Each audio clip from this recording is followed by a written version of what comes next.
Hello বন্ধুরা, আমার সালাম নিন। আসসালামু আলাইকুম।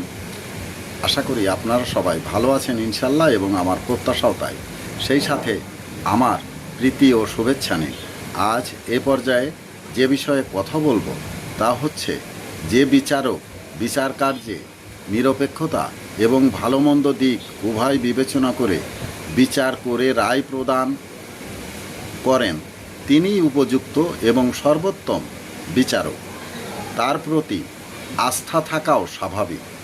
মনে রাখবেন, যিনি ঔষধের খারাপ দিক সম্পর্কে জ্ঞাত, তিনিই সর্বোত্তম চিকিৎসক।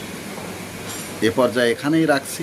ততক্ষণ পর্যন্ত আপনারা সবাই ভালো থাকুন, সুস্থ থাকুন এবং নিরাপদে থাকুন।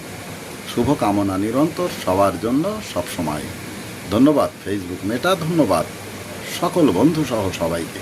আবার দেখা হবে অন্য কোনো ভিডিওতে। আল্লাহ হাফেজ।